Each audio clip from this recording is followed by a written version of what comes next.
पाल हरे जय जय प्रभु दीन दयाल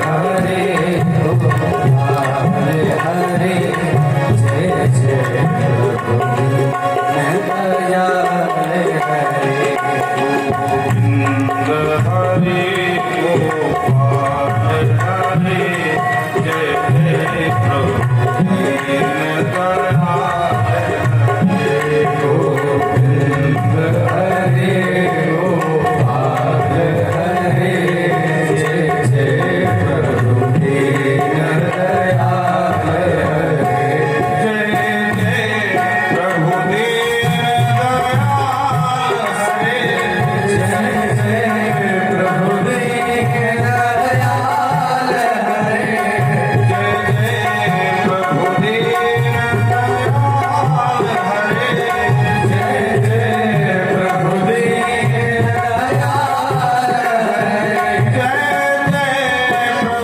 जय प्रभु दीन दयाल हरे जय जय प्रभु दीन दयाल हरे गोविंद हरे गोपाल हरे जय प्रभु दीन दयाल हरे गोविंद हरे गोपाल हरे जय जय प्रभु दीन दयाल हरे जय जय प्रभु दीन दयाल हरे जय जय प्रभु दीन दयाल हरे जय जय प्रभु दीन दयाल हरे वृंदावन बिहारी लाल की जय हो श्री राधा रानी सरकार की जय हो कृष्ण कन्हैया लाल की जय हो जय जय श्री राधे श्याम। परम मंगलमय परात्पर अखिलेश्वर श्री नंदनंदन यशोदानंदन भगवान बाल कृष्ण लाल की वांगमयी बुद्ध स्वरूपा श्रीमद् भागवत सप्ताह ज्ञान यज्ञ में पधारे हुए समस्त भगवत चरणानुरागी बंधुओं एवं श्रद्धामयी माताएं, भगवान की जब विशेष कृपा होती है तब जाकर के हमको ऐसे दिव्य शुभ अवसर प्राप्त होते हैं। तो भगवान के शरणों में बारंबार प्रणिपात करते हुए आज की कथा यात्रा का सत्र यहीं से प्रारंभ करते हैं। कथा के पहले हम दो चार शब्द बोल करके आपको संबोधन कर दें। पहली बात तो ये कथा मनोरंजन की दृष्टि से नहीं है। कथा का हेतु मनोरंजन नहीं होता है, कथा का हेतु होता है मनोनिग्रह। मन के जितने सद्विकार हैं, जो शत्रु हैं, काम क्रोध मद लोभ दम्भ पाखंड ईर्षा, इनसे सर्वथा निवृत्ति मिल जाना, यही कथा का मुख्य उद्देश्य होता है। मनोरंजन के साधन बहुत सारे हैं। घर में आराम से होम थिएटर लगा करके और सुंदर सुंदर हनी सिंह के गाने सुनो, खूब मनोरंजन करो। पर अगर भगवान की कथा में आए हैं तो ये मनोनिग्रह का विषय है, ना कि मनोरंजन। प्रायः जब ज्ञान सत्र चलता है तो लोगों को थोड़ा सा जो है आलस्य प्रमाद घिरता है, तो उसको दूर करने के लिए हम संगीत का भी सहारा लेते हैं ताकि आप लोगों को मन लगा रहे। क्योंकि भाई कड़वी दवा कोई नहीं पीना चाहता है, हाँ? और दवा जब कड़वी हो तो फिर या तो फिर महाराज चीनी मिला लो या मिश्री मिला लो या शहद के साथ ले लो, तब तो चली जाएगी। लेकिन अगर कोई कहेगी सीधे सीधे कड़वी दवा पी जाओ तो बहुत कम लोग हैं, हाँ? पूर्व जमाने में जब कभी ज्वर आता था, जिसे आजकल के बच्चे नहीं जानते, बुखार, तो कड़वा चिरायता महाराज, हाँ? बना करके वो काढ़ा, तो गले से न निकले महाराज करे इतना खत्म। हम तो बहुत पिए हैं। और भगवान की कृपा से जब कोरोना सत्र आया, बोलो राधे राधे, तो अच्छे अच्छे ने पिया है काढ़ा बना बना के महाराज, हैं? शरीर की जो है जो रोग प्रतिरोधक क्षमता है उसको बढ़ाने के लिए। तो ये भवरोग की दवा है, ये भवरोग की दवा है। अब कड़वी तो बहुत है, तो इसीलिए शहद की जगह पर हमने संगीत रख लिया है मीठा सा, ताकि आपके गले से उतर सके, क्योंकि सूखी सूखी तो जाने वाली है नहीं है, इसलिए हमने संगीत का सहारा लिया। बोलो राधे राधे। देखिए हमारे बहुत ही प्रेमी चाचा श्री का पदार्पण हो गया है। हम सोच ही रहे थे पता नहीं कहाँ है ये, आजकल कहाँ भटक रहे हैं। तो आप सबको पता है कि श्रावण के मास में जो लोग जानते हैं, हम यहाँ पूरे एक मास निवास किए, ये बड़ी कृपा रही, भगवान शिव की सेवा का अवसर मिला। और उसी बीच में कुछ जो भगवत चमान रागी बंधु हैं, जिसे हमारे भयोव्रत चाचा श्री हैं, इनके माध्यम से कुछ भिड़ने की आवश्यकता पड़ी। बोलो राधे राधे। हैं अब ज्ञान चर्चा में यही होता है, तो कुछ हमने इनकी सुनी, कुछ उन्होंने हमारी भी सुनी, दोनों लोगों ने सामंजस्य बना, फिर सब लोगों को बुला करके बिठा करके और ये योजना बनी कि एक दिव्य सत्र ज्ञान का होना चाहिए। तो भगवत कृपा से ये किसी एक का आयोजन नहीं है, सामूहिक है, सबके सहयोग से है, सबका है और हम भी सबके हैं। तो जितना हो सके सभी लोग भारी से भारी मात्रा में यहाँ आकर बैठे, कुछ ज्ञान चर्चा अवश्य श्रवण करें। पूर्व काल में इतनी व्यवस्था थी कि हर गांव में, हर ग्राम सभा में वर्ष में एक बार रामलीला का आयोजन होता था। और आजकल महाराज किसी को फुर्सत नहीं है, हैं? तो धीरे धीरे वो भी परंपरा लुप्त प्राय होती जा रही है। उससे भी कुछ ज्ञान मिलता था, संस्कार मिलते थे।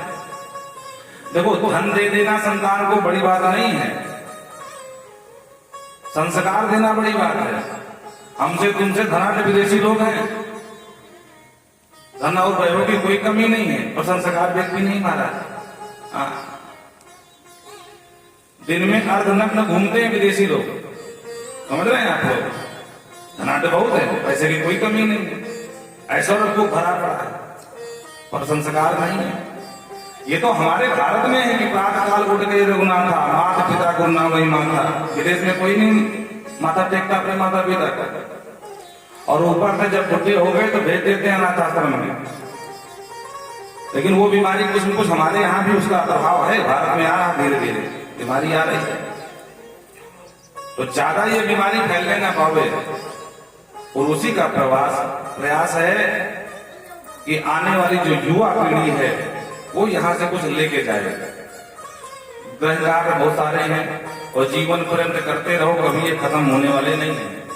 इसलिए समय निकाल करके, और हम तो प्रयास करते हैं, सबसे निवेदन करते हैं कि सारे काम छोड़ दो और भगवान का काम पहले करो, क्योंकि घर के काम तो पूरी जीवन करना है। और अगर ये अवसर आपने गंवा दिया तो दोबारा मिलने वाला नहीं है, क्योंकि समय के पास इतना समय नहीं है कि फिर आपको वो समय दे सके। बोलो राधे राधे। इसलिए ध्यान से सुनना। आज कथा का प्रथम दिवस है, प्रथम दिवस भागवत की महिमा सुनाई जाती है, तो हम भी महिमा में महत्व में आगे बढ़ेंगे। और एक विशेष सूचना यह भी है कि भागवत के अलावा राम कथा का भी दिव्य आयोजन है प्रवचन रूप में। तो हमारे लिए महाराज श्री बैठे हैं और आपको दिव्य ज्ञान चर्चा संगीतमय भागवत तो दिन में होगी, पर ज्ञान सत्र अद्भुत रस बरसेगा रात्रि के समय। तो गांव के जो भी वयोवृद्ध हैं, बुजुर्ग हैं, क्योंकि राम कथा सबको समझ में आती है, भागवत बड़े समझ में ना आवे, है ना। तो आइए, राम जी का विस्मरण हो गया है तो उन्हीं को प्रणाम करते हुए आगे बढ़ते हैं। वृंदावन बिहारी लाल की जय हो। कह रघुपति सुनो भामीन बाता, मानो एक भगत कह रघुपति सुनो भामीन बाता, मानो एक भगत करना। मम दर्शन फल परम मन पावा, मम दर्शन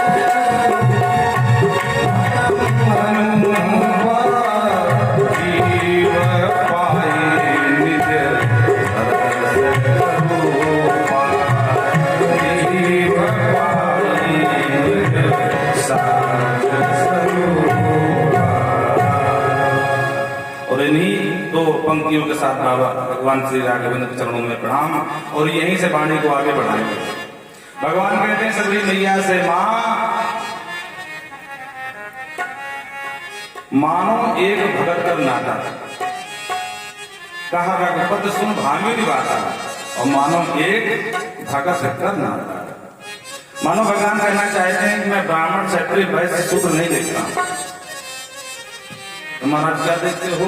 बोले मानो एक भगत कर नाता, वो जैसा भी है जो भी है, अगर वो भक्त है तो वो मेरा है, और भले ही वो कुलीन ब्राह्मण क्यों ना हो, लेकिन अगर उसके अंदर भक्ति नहीं है तो वो मेरा भी नहीं है।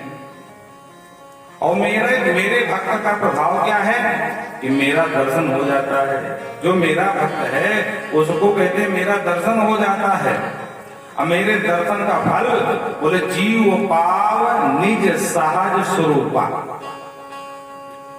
तो भैया हम आपको निज सहज स्वरूप का दर्शन कराने आए।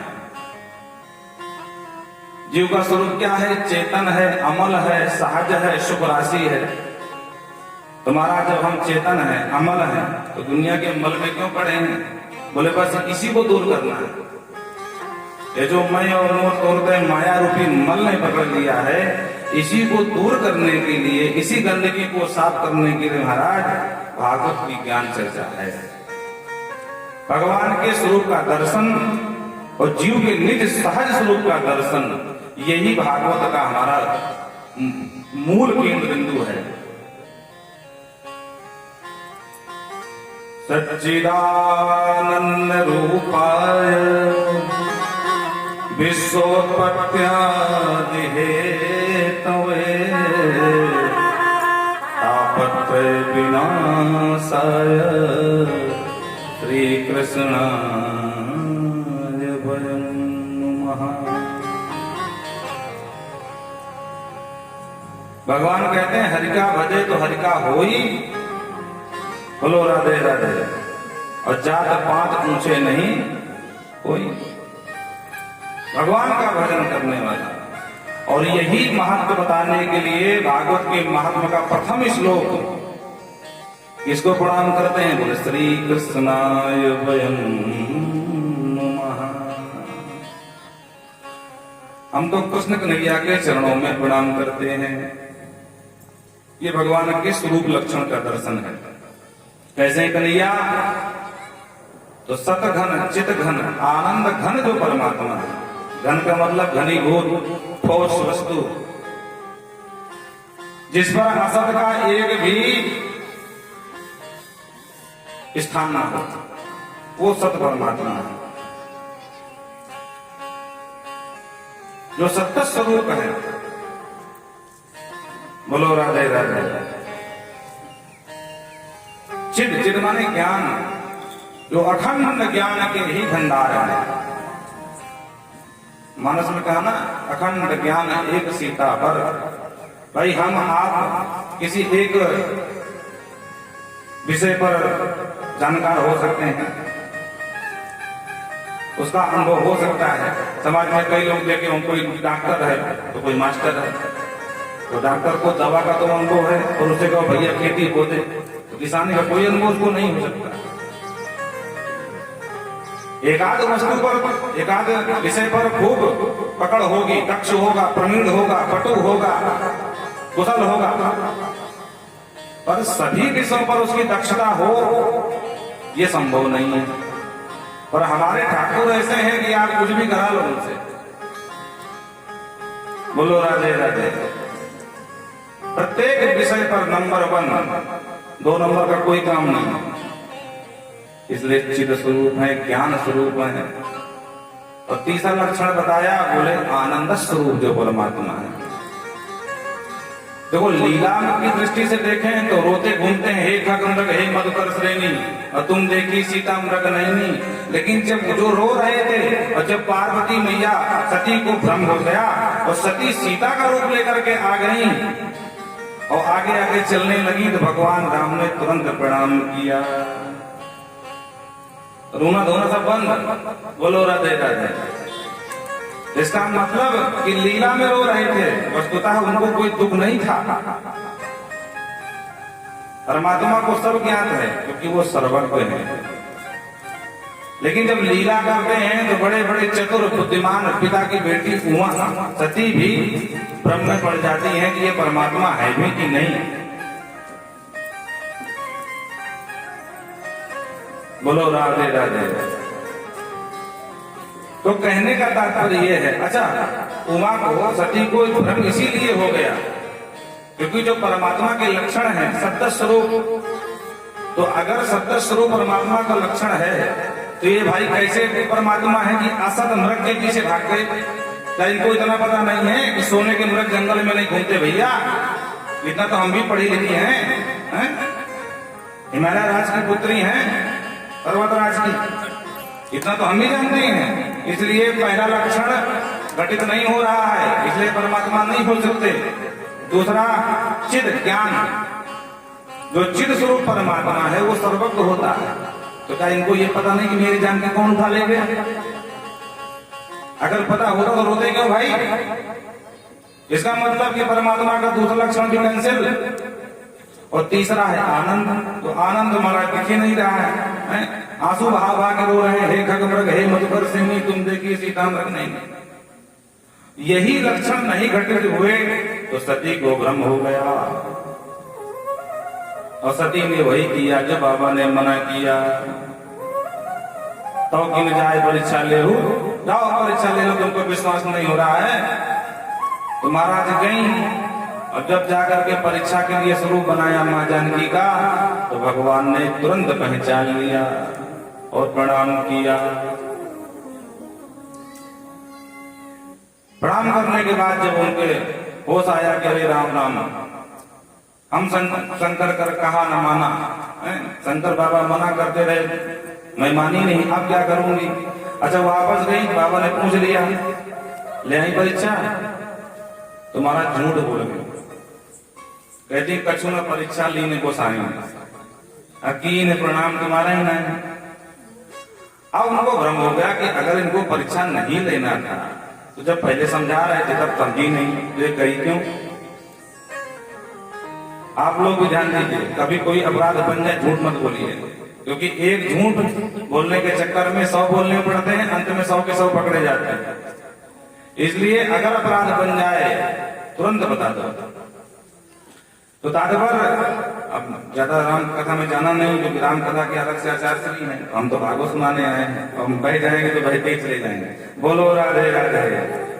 तो सत घन चित घन आनंद घन जो परमात्मा है वो भगवान। दूसरा क्या करते हैं? बोले विश्वोत्पत्ति जो विश्व की उत्पत्ति और आदि माने सब लगा दिया, तीनों तीसरा पालन और जो संधरण के मूल हेतु हैं वो भगवान। अच्छा हम लोग प्रणाम करने से लाभ क्या है?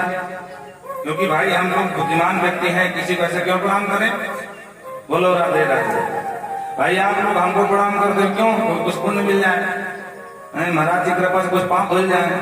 बोलो राधे राधे। तो स्वाभाविक सी बात है, आपने देखा होगा सूखे कुएं के पास कोई नहीं जाता। क्यों? क्योंकि मतलब का नहीं होता बेचारा, कुआं तो होता है पर कोई मतलब का नहीं होता है। और जहां पानी हो उसमें सब जाते हैं। अब कुएं का दृष्टांत धीरे धीरे प्राय प्राचीन हो रहा है। नलकूप को समझ लो, जो नल खराब हुआ कोई उसके पास नहीं जाता, देखो सामने पड़ा है हमारा, क्योंकि नल तो है और पानी नहीं है, किसी मतलब का नहीं है। तो फालतू कोई किसी प्रणाम नहीं करता है। तो मानो कह रहे हैं कि हम प्रणाम क्यों करें परमात्मा को? पहले ये बताओ लाभ क्या है? क्योंकि कलयुगी व्यक्ति बिना लाभ के कोई काम नहीं करता। तो व्यास जी बताते हैं कि तापत्रय विनाशाय, भगवान को प्रणाम करने से जो त्रिताप हैं, जो रात दिन संताप दे रहे हैं, उनसे आपका सर्वदा के लिए उन्मूलन हो जाएगा, उनका बंधन शिथिल पड़ जाएगा। और यही बात बाबा गोस्वामी तुलसीदास जी ने भी लिखा है कि दैहिक दैविक भौतिक तापा राम राज का नहीं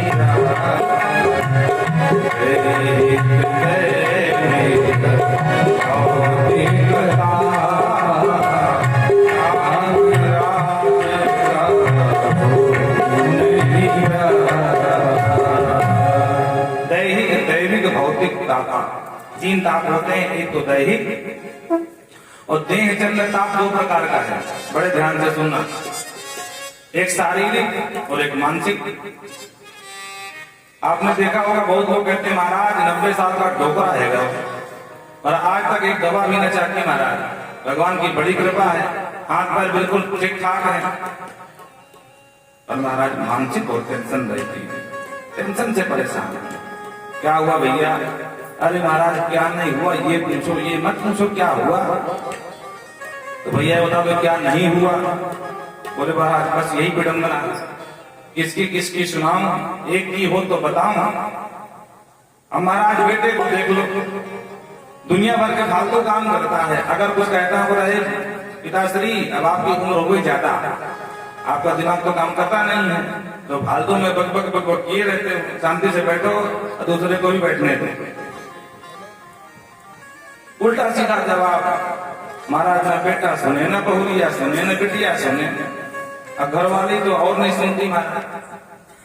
बोलो राधे राधे।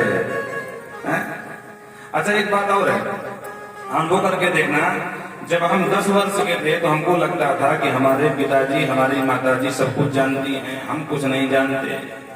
लेकिन जब हम 18-20 पहुंचते हैं तो हमको लगता है कि हम ही सब कुछ जानते हैं, हमारे माता पिता कुछ नहीं जानते हैं। ऐसा पुराने जमाने की। बोलो राधे राधे। पर हम ये भूल जाते हैं कि जितने बसंत हमारे माता पिता ने देखा है अभी हम नहीं देख पाए हैं। लेकिन जब यही उम्र 30 पहुंच जाती है, 30, तब हमको लगता है कि सही बात है। वस्तुतः बात यह है कि हमारे माता पिता ही सब कुछ जानते हैं, हम कुछ नहीं जानते। अनुभव करने की बात है। बोलो राधे राधे। हाँ, तो मानसिक तनाव से कोई ग्रसित है, कोई कुछ है नहीं महाराज सब कुछ ठीक है, ठाकुर जी की बड़ी कृपा है, बेटा भी सही है, बेटी भी सही है, आज्ञा का पालन भी हो रहा है? एक आदेश में पूरा घर दौड़ के आता है, बोलो क्या चाहिए। पर महाराज क्या करें, शरीर साथ नहीं दे रहा है। क्या हुआ? 2 साल से चल रहा इलाज पीजीआई महाराज, बहुत परेशान है। मानसिक तनाव नहीं उसको बेचारे, बोले शारीरिक तनाव आ गया। क्या हुआ? बोले ब्रेन ट्यूमर हो गया महाराज, 2 बार तो सर्जरी करा चुका पर सक्सेस नहीं हो रहा। तो दैहिक ताप में 2 प्रकार के ताप हैं, एक शारीरिक एक मानसिक। और दैविक आप सभी जानते हैं कि जो देव प्रदत्त ताप है उसको दैविक ताप कहते हैं। जैसे अनावृष्टि हो जाए या बहुत बारिश होने लगे कि महाराज बोना है गेहूं, नवंबर का महीना, भगवान के रूप को हम बता रहे हैं कैसे बोओगे और पानी बंदे नहीं हो रहा, पूरा खेत मरा तालाब नजर आने, इस तरह की स्थिति दिखाई दे रही है। तो क्या है, जब वर्षा की आवश्यकता नहीं फिर भी वर्षा हो, इसका मतलब देव प्रदत्त ताप मिल रहा है। या बहुत गर्मी पड़ने लगी महाराज, घर से बाहर निकलने में पूरी हालत खराब हो जाए, या बहुत ठंडी पड़ने लगे, या ओले बहुत ज्यादा पड़ जाए, अनावृष्टि अतिवृष्टि, बहुत शीत हो जाना, बहुत उष्णता हो जाना, ये सारे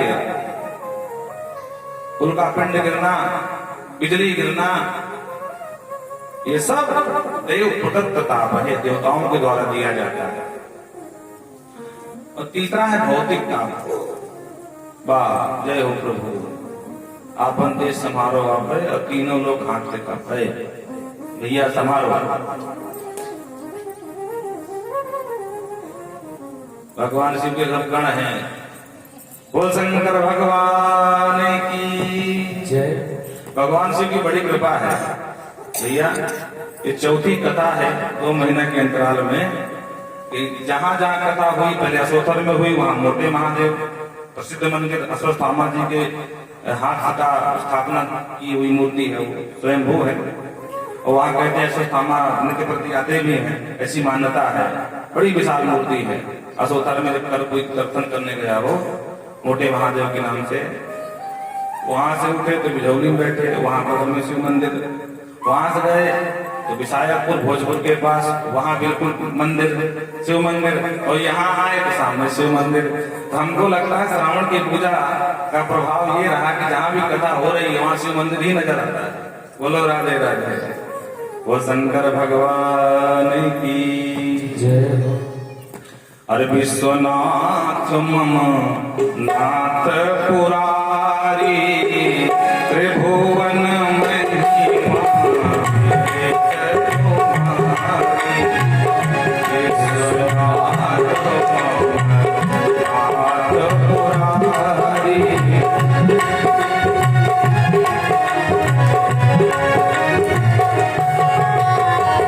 आशुतोष तुम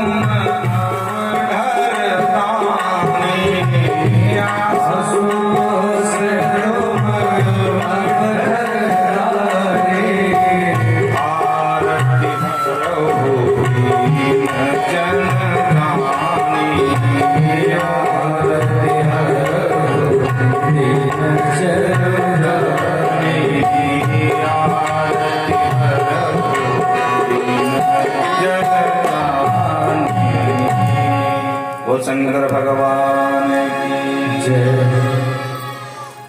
तो भौतिकता जितने भी भूत प्राणी आपको नजर आ रहे हैं, भूत माने भूत नहीं, वो वाला भूत नहीं जो प्रेत होता है। भूत माने जितने जीव हैं, कीट से लेकर के कीट पतंग, नर या पशु, व्याघ्र आदि जानवर जो भी हैं, ये सब भौतिक कहलाते हैं। बोलो राधे राधे। इनके द्वारा मिलने वाले ताप को भौतिक ताप कहते हैं। जैसे तुम्हारे गांव में इस बालक को शांत कराओ, नहीं कथा खुद नहीं सुनेंगे और आपकी भी बिगाड़ेंगे और हमको भी कहीं ना कहीं परेशान करेंगे, क्योंकि सामने बैठे हैं। बोलो राधे राधे। और राधे राधे बोलते रहो, क्योंकि ये हमारा पेट्रोल है गाड़ी का। अगर ये पेट्रोल नहीं समय समय पर डाला गया तो गाड़ी बढ़ने वाली नहीं। हाँ, क्योंकि इसके बगैर हम आगे बढ़ ही नहीं पाते हैं। तो बूटी है तो बूटी तो भाई देनी पड़ेगी। बोलो जय सिया राम। हाँ, तो जैसे कोई सिंह व्याघ्र आ जाए अचानक, और किसी ने कहा भैया कहाँ जा रहे? बोले खेत में काम करने जा रहा हूं। अरे भैया बहुत बड़ा सिंह देखा। कहाँ? अरे यही पीछे काली मंदिर के पास। सही बोले? बोला हाँ सच्ची बता। अब जा रहे थे खेत में काम करने, लेकिन सिंह का नाम सुन करके रोने कांपने लगे। बोले भैया जान है तो जहान है। बोलो जय सिया राम। तो सिंह के भय से आप खेत में काम करने नहीं जा सकते, या घर में बहुत बड़ा विषधर सर्प निकल आवे और घर में अकेली हूं तो दैया मैया करके बाहर भाग रहो। अब भूखी प्यासे बाहर बैठी रहो जब तक घर का कोई बड़ा व्यक्ति नहीं आ जाए। क्या करें? घर में जा नहीं सकते क्योंकि सर्प निकला हुआ है, या कोई शत्रु तैयार हो जाए जिसके भय से भाग के घूमो। तो कहते हैं भगवान को प्रणाम करने से जो 3 प्रकार के ताप हैं, धीरे धीरे शनै शनै इनका उन्मूलन हो जाता है। तापत्रय विनाशाय श्री कृष्णाय वयं नुमः। व्यास जी कहते हैं हम सब मिलकर के भगवान श्री कृष्ण के चरणों में बारंबार प्रणाम करते हैं। बोल व्यास जी महाराज की जय हो। नई विशाखा की पावन भूमि है, जहां 88,000 ऋषि, जिनमें से प्रधान श्रोता के रूप में सौनक जी महाराज हैं, सूत जी वक्ता के रूप में हैं। और आज सौनक जी ने सूत जी से प्रश्न किया, अज्ञान ध्वंत विध्वंस कोटि सूर प्रभा सूताख्या ही कथा सारम मम कर्ण रसायनम। सौनक जी कहते हैं हे प्रभु, अज्ञान अध्वांत विध्वंस, हम जैसे जीवों का जो जीवन है ये अंधकार में है, अंधकार युक्त है और आप के पास ज्ञान का वो दिव्यतम भंडार है। भगवान सूर्य की समान किरणों रूपी वो प्रकाशमय ज्ञान है। सूर्य कोटि समप्रभा कहते हैं, करोड़ों सूर्य के प्रकाश, सूर्य के तरह है आपके पास ज्ञान का भंडार राशि है। एक छोटी सी ज्ञान की किरण हमारे जैसे अंधकार में जीवन जीने वाले जीवों पर डाल दीजिए ना, ताकि हमारा जीवन भी कुछ प्रकाशित हो जाए, कुछ मार्ग मिल जाए। सूर्य बहुत प्रसन्न हुए और यहाँ पर 6 प्रश्न किए हैं। कृष्ण प्राप्ति कर्म सस्व साधनम तद पदाधुना। हमें जानना चाहते हैं ये वैष्णव लोग ऐसा क्या करते हैं जिनसे इनकी जीवन में ज्ञान वैराग्य सर्वथा बढ़ता रहता है, दिनों दिन वृद्धि होती रहती है। भगवान कृष्ण की प्राप्ति का शाश्वत साधन क्या है? देखो, शाश्वत प्राप्ति और क्षणिक प्राप्ति में अंतर है। शाश्वत का मतलब कि एक बार मिल गए तो जब तक श्वास अंतिम चले तब तक छोड़ के न जाए, और क्षणिक ध्यान में बैठे हैं और भगवान के श्लोक का दर्शन हो जाए, इसे कहते हैं क्षणिक प्राप्ति। तो क्षणिक नहीं चाहिए, क्योंकि एक बार आए फिर जाए नहीं। ऐसी प्राप्ति का साधन बताओ कि सर्वदा के लिए हमें हमारे बीच के हो जाएं, साथ में बैठे, साथ में खेलें, साथ में खाएं, साथ में सोएं, ऐसी प्राप्ति का साधन। वैसे देखा जाए तो इस संसार में 2 चीज मिलना बहुत दुर्लभ है। क्या? बोले, एक चिंतामणि और एक कल्प वृक्ष। लेकिन अगर गुरु कृपा हो जाए और कदाचित ये दोनों मिल भी जाएं, तो इनमें ये प्रभाव है चिंतामणि में कि जो चिंतित वस्तु है उसको तो दे देगी। कल्प वृक्ष का ये महिमा है कि जो कल्पना करोगे वो भी प्राप्त करा देगी। चिंतामणि लौकिक वस्तु प्राप्त कराती है और जो कल्प वृक्ष है वो आपके कल्पित वस्तु को देता है। लेकिन इन दोनों से कहा जाए कि आप राम जी के दर्शन करा दो, तो इनमें सामर्थ्य नहीं है, ये नहीं दे सकती हैं। चिंतामणि लोक सुखम सुरद्रुः स्वर्ग संपदम प्रयक्षिति गुरु प्रीतो वैकुंठम योगी दुर्लभम। तो एक प्राकृतिक और एक अप्राकृतिक। कल वृक्ष से कहो कि हमको देवराज इंद्र के दर्शन करा दो, तुरंत करा दे। देवराज इंद्र अप्राकृतिक वस्तु है। या भोग सामग्री मांगो तो चिंतित वस्तु मांगो तो चिंतामणि दे देगी, वो भी प्राकृतिक जो प्रकृति में प्रदत्त है। और इन दोनों से कहो कि हमको राम जी सरकार के दर्शन करा दो, तो दोनों में सामर्थ्य नहीं है। लेकिन प्रक्षिति गुरु प्रीतो वैकुंठम योग दुर्लभम।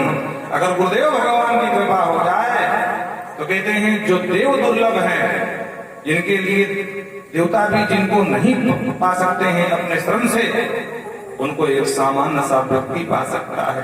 प्रक्षिति गुरु प्रीतो वैकुंठम योग दुर्लभम। और आप सभी जानते हैं 5 साल का बालक ध्रुव, गुरुदेव नारद जी की कृपा हो गई तो जो भगवान अप्राप्त थे वो भी प्राप्त करा दिए। प्रक्षिति गुरु प्रीतो वैकुंठम योग दुर्लभम। हे प्रभु, आप हमारा मार्गदर्शन करें। माया मोह निरासश्च, ये जो जीव है ना, माया मोह में एकदम फंसा हुआ है।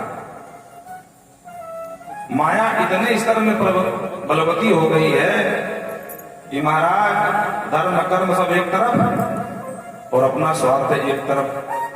हाँ, लोग इतने मदान्ध हो जाते हैं, इतना माया में फंस जाते हैं कि कहीं कहीं हमने सुना है कि मंदिर के नीचे भी खोद को फेंक देते हैं मूर्ति को, कहीं कुछ गड़ा तो नहीं। आप सभी जानते हैं पूर्व काल में जो राजा महाराजा होते थे तो मंदिर बनवाते थे, नीचे पूरा माल गाड़ देते थे। बोलो राधे राधे। उस समय का ये बैंक था भगवान के नीचे। हाँ, मानो ये कहते हो सरकार अब आप हमारे माया की रखवाली आप ही करोगे, हैं? आपके हवाले है मुरलिया वाले, बोलो राधे राधे। तो ये बहुत पहले की बातें हैं, प्राचीन, सब मंदिर में प्राय नहीं होता था। पहले ऐसी व्यवस्था थी कि राजा महाराजा एक दूसरे को लड़ते झगड़ते थे, मार काट करते थे, किसी को जीत लिया वहां से माल लूट लिया और लेकर के जा रहे हैं तो कहाँ लेके पहुंचे, देख पूरे काम करो कहीं एक मंदिर की व्यवस्था करो, और कुछ माल वहां छिपा दिया, कुछ माल अगले मंदिर बनवा दिया वहां छिपा दिया। लेकिन अब प्राय सब मंदिरों में ऐसा नहीं है। लेकिन देखो लोगों की मानसिकता कि मंदिर खोल डालते हैं भले कुछ न मिले, हाँ ये स्थिति बन जाती है। तो माया मोह का निरसन कैसे हो? सो जी प्रसन्न हो गए और सोचने का ऋषियों तुमने बड़े उत्तम प्रश्न किए हैं। सर्व सिद्धांत निष्पन्नम संसार भय नाशनम, हम आपको समस्त शास्त्रों का सार सर्वस्व ही सुनाने जा रहे हैं। ऋषियों इस संसार में सबसे बड़ा भय है मर न जाएं, संसार भय नाशनम, काल प्याल मुखग्रास दास निर्नाश हेतवे, काल रूपी प्याल, प्याल मन सर्प, काल रूपी प्याल सबके पीछे भगवान ने लगा रखा है, बोलो राधे राधे। और सब घबराते हैं कि कहीं हमारा नंबर ना आ जाए, कहीं हम ना टपक जाए।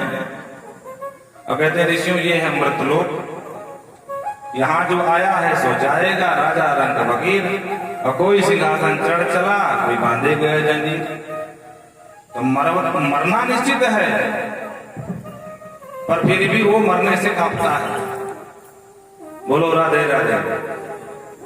कोई भजन वृंदावन बिहारी लाल की जय हो। तो कहने का तात्पर्य कहते हैं कि हम मरना सुनिश्चित है और फिर भी जीव कहता है हम मर ना जाए, और यही करते करते अंत में मर ही जाता है, बोलो राधे राधे। क्योंकि मृत लोग है, अमर तो कोई हुआ नहीं है, कोई पहले गया कोई बाद में गया, तो चल मैं आता हूं, यही है इसका सूत्र। बड़े बड़े शहंशाहों के किला आज खंडहर के रूप में परिणत हो गए महाराज। जहां राजा महाराजाओं के आदेश चलते थे जिस किले में, आज वहां महाराज भूत बोलते हैं, भूत प्रेत, प्रेत आत्माएं डोलती हैं, बोलो राधे राधे। वृंदावन बिहारी लाल की जय। तो कहने का तात्पर्य ये है, श्री सूत जी कहते हैं कि हम आपको ऐसा ज्ञान शब्द, ऐसी ज्ञान चर्चा सुनाएंगे जिससे मृत रूपी भय सर्वथा नष्ट हो जाएगा। और इसी का बोध कराने के लिए इतना बड़ा ग्रंथ लिखना पड़ा व्यास जी महाराज को। तो महाराज ऐसा क्या सुनाने जा रहे हो? तो परिचय दिया, श्रीमद्भागवतम शास्त्रम कलौकीरेण भासितम, एतस्माद् परम किंचन मनः शुद्धेन विद्यते। ऋषियों हम आज आपको श्रीमद् भागवत की कथा सुनाएंगे। कलौकीरेण भासितम, कीरेण सुकीरेण, कीर माने होता है तोता संस्कृत में, जिस कथा को श्री सुखदेव प्रभु ने गाया है। और कहते हैं एतस्मात् परम किंचन मनः शुद्धेन विद्यते, ये सबसे श्रेष्ठतम साधन है मन की शुद्धि करने का। देखो भाई, तन की शुद्धि करना है तो बड़ा आसान है, अनेक प्रकार की साबुन चली है, पियर से ले लो, डब ले लो, लक्स ले लो, अनेक प्रकार के वो शैम्पू चले हैं, बोलो राधे राधे। चाहे जो लगा करके फटाफट 2 बाल्टी की जगह 10 बाल्टी नहाओ, तन तो साफ हो जाएगा। क्योंकि तन बाहरी वस्तु है, लेकिन मन सवाया भयंकर शुचि, वो भीतर की वस्तु है। और मन को साफ कर दे, मन को धुल दे, दुनिया में आज तक कोई ऐसी साबुन नहीं बनी है। और विडंबना ये है कि भगवान तन की सुंदरता नहीं, मन की सुंदरता देखते हैं। बोलो राधे राधे। भाई तन की सुंदर तो सूर्पणखा बिचारी आई थी बन करके, रुचिर रूप धर प्रभु वही आई, और बोली वचन बहुत मुस्काई। रुचिर रूप शब्दावली पर ध्यान दीजिए, बड़ा सुंदर रूप लेकर के आई थी महाराज। ब्रह्मादि अप्सराएं फेल हो जाए उसके रूप में, और भगवान से याचना करने लगी, तो समय पुरुष न मोह समय नारी, यह संजोग विधि रचा विचारी, और ताते अब तक रही कुंवारी। आपके लिए मैंने अभी तक विवाह नहीं किया महाराज, और मेरे हिसाब का ठीक ठाक दूल्हा नहीं मिल रहा था, खोजती घूम रही थी, तो आपको देखकर लगा कि नहीं ठीक हो, तो आपसे विवाह रचाने आई हूँ।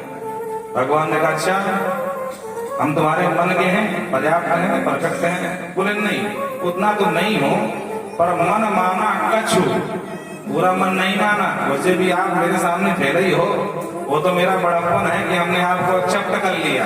बोलो राधे राधे, हमने आपको एक्सेप्ट कर लिया, वैसे आप उस लायक थे नहीं, और हाँ सबसे तो ठीक ही हो। भगवान बोले वाह भाई, गजब की सुंदरी है भाई, ये हमको ही फेल कर दिया। अब आप विचार करो, सूर्पणखा की स्थिति ये है। लेकिन जब सूर्पणखा के दोनों भैया आए खर और दूषण, और उन्होंने देखा राम जी की शोभा को, तो देखते रह गए। कहता है यद्यपि भगनी कीन कुरूपा, पर पद लायक नहीं पुरुष अनुपा। भाई भले ही बहन जी की नाक कान काट डाली हो इसने, लेकिन बड़ा सुंदर है, बद के लायक तो नहीं है।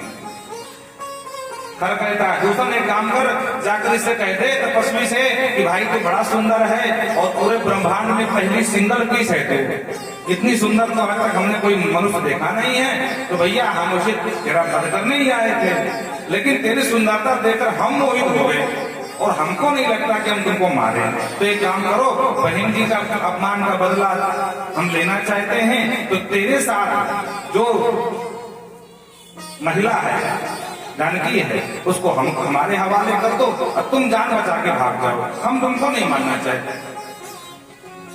बोलो राधे राधे। भगवान जी इस भेष में तापस भेष विशेष उदासी, 14 वर्ष राम वनवासी, मतलब विशेष तपस्वी भेष में है। ना तो कोई अलंकार है, न राक्षसी कोई वस्त्र धारण किए हैं, न मुकुट धारण किए हैं, कंडकाकीर्ण मार्ग में चल रहे हैं, पैरों में खड़ाऊं तक नहीं है महाराज। और कौन कह रहा है? जिसकी बहन की नाक कान काटता है वो भैया कह रहा है। दुनिया का कोई भी भाई हो, बड़े 1.5 हड्डी का हो मारा, ये थप्पड़ मारो तो 2 बार घूम के गिर जाए, फिर भी अगर वो उसकी बहन का कोई अपमान करेगा तो सुंदरता नहीं देखता है, मर जाऊंगा या मार डालूंगा। और वो कह रहा है कि भाई पद लायक नहीं।